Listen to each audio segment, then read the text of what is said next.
টি-20 match একটি মাত্র over match কিন্তু ঘুরিয়ে দিতে পারে মোমেন্টাম।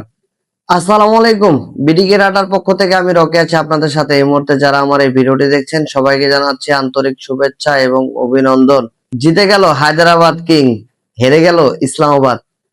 আজকের ম্যাচে যারা জয়লাভ করবে তারাই ফাইনাল খেলবে পেশাওয়ার জালমের এগেনস্টে, অর্থাৎ বাবর আজমের দলের এগেনস্টে।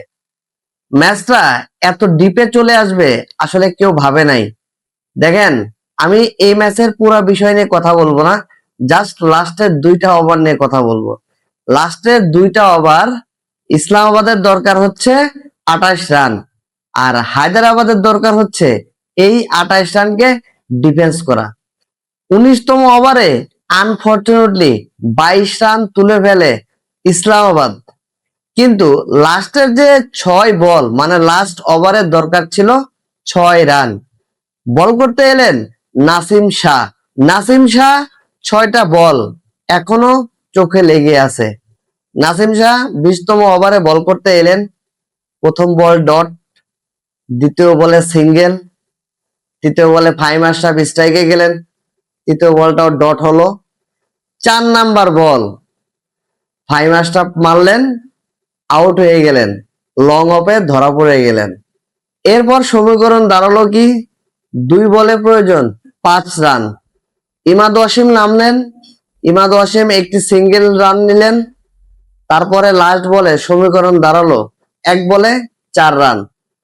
লাস্ট বলে 1 বলে নিতে পারলেন 1টি রান। ম্যাচটা জিতে নিল মাত্র 2 রানে। হায়দ্রাবাদ কিং এর যারা ফ্যানরা ছিলেন তারা ধরে নিয়েছিলেন এই ম্যাচটা হায়দ্রাবাদ কিং জিততে পারবে না, কিন্তু ইসলামাবাদ এখানে মাত্র 2টি রানে যে হেরে যাবে এটা আসলে কেউ ভাবে নাই।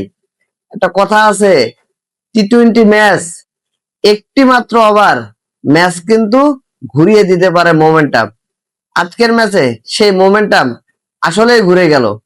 যেখানে জেতার কথা ছিল ইসলামাবাদের সেখানে হেরে গেলেন ইসলামাবাদ, জিতে গেলেন হায়দ্রাবাদ কিং।